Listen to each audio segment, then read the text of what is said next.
On October 26th, President Obama said this about the attack in Benghazi. The minute I found out what was going on, I gave 3 very clear directives. Number 1, make sure that we are securing our personnel and doing whatever we need to. Number 2, we're going to investigate exactly what happened to make sure it doesn't happen again. Number 3, find out who did this so we can bring them to justice. And, you know, I guarantee you that everybody in the State Department, our military, CIA, you name it, had number 1 priority making sure that people were safe. Okay, so according to the president, he gave this directive to secure U.S. personnel. You know, the minute he found out what was happening, everybody in his government knew all about it. So what does that even mean? Why did everybody die? And if he issued the directive, where is the record of it? Bing West, he's the former Assistant Secretary of Defense and co-author of Into the Fire, First-Hand Account of the Most Extraordinary Battle in the Afghanistan War. He wrote that book with Congressional Medal of Honor recipient Sergeant Dakota Meyer, who I just was with just last week. He's a remarkable young man.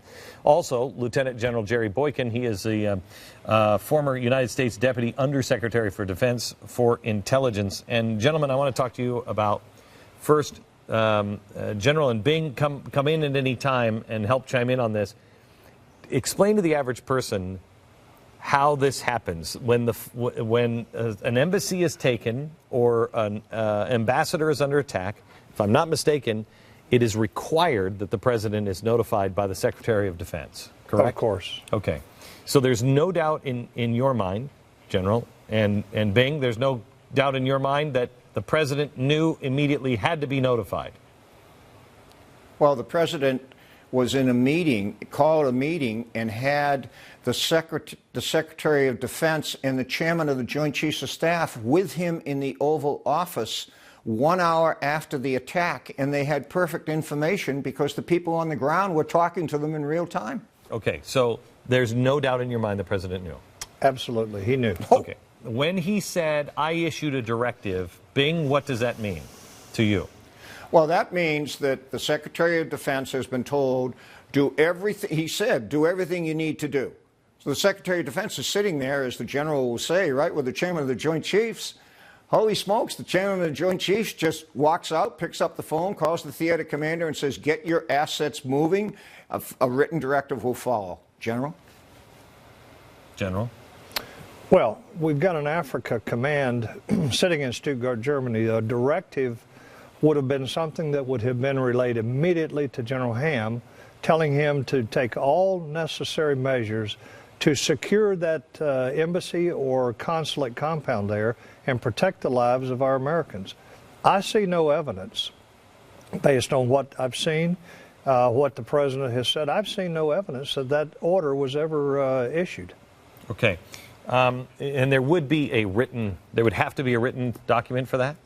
It's called an execute order. It's signed by the president. Now, the theater commander can deploy forces internal to his theater. That would be General Ham. That would be General Ham, but he cannot employ them in a combat situation unless it is of such a nature that it is designed to protect the forces under his immediate command. Okay.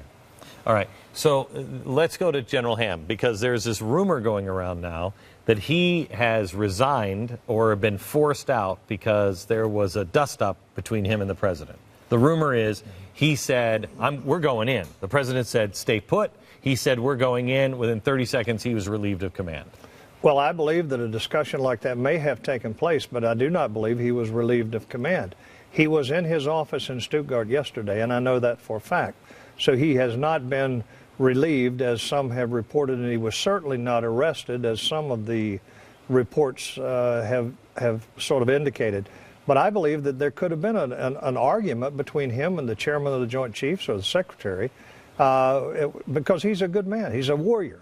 And I know that he wanted to go and do what he could to protect the lives of those citizens. Okay, so here's what I find confusing. And Bing, help me out on this. You first. I know a lot of people in the military, and they're good, decent people. I know it had to drive them crazy. Why is no one speaking out about this? Because you know that General Petraeus had to know. He has to know what's going on. Why is no one speaking out?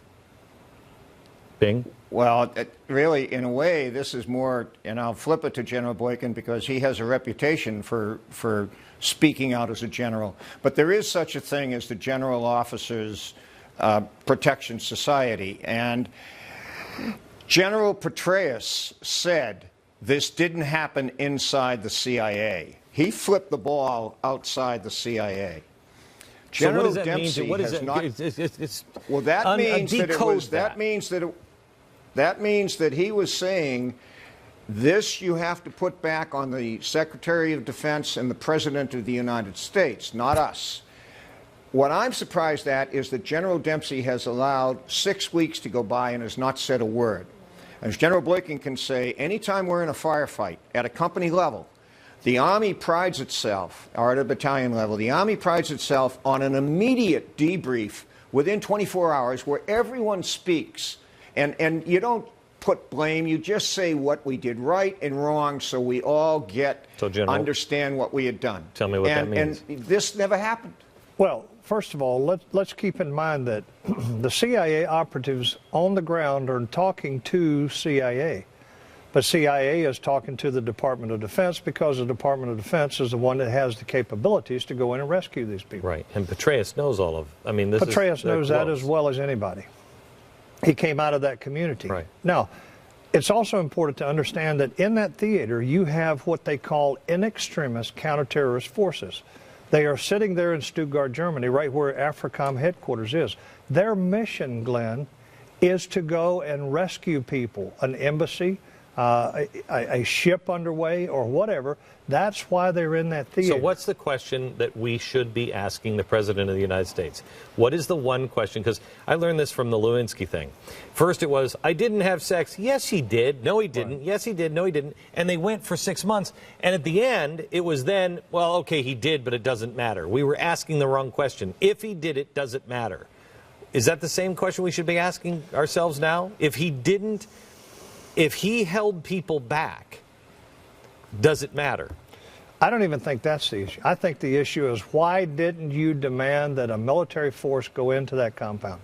We have forces on a 4-hour alert, national forces, that can go anywhere in the world with 4 hours notice. And then you have those in extremis forces sitting in sitting in Stuttgart. Why were they not launched? Why did CNN beat us to the compound? Why didn't you, once this thing began to unfold, Can you think of any reason? Can you think of any reason that is beyond the president just is not that kind of guy? I think he's not engaged.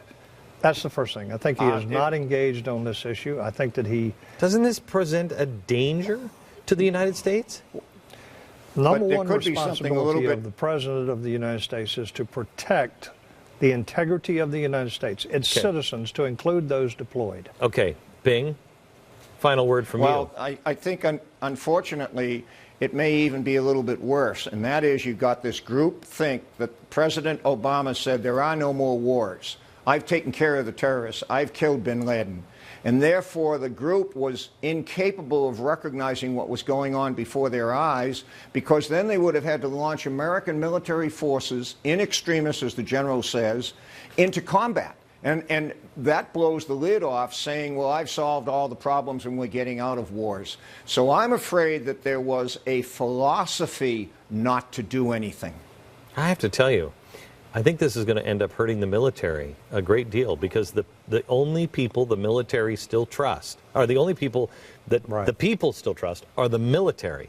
Right. And if we can't trust the military to step up to save lives and say, look, we are not sabotaging anybody, we don't want to hurt anybody here, the truth does matter, and force somebody's hand, I think it hurts the military. Glenn, let me just say that this statement by our Secretary of Defense that you don't commit people into harm's way until you have a good picture of what's on the ground. They had one.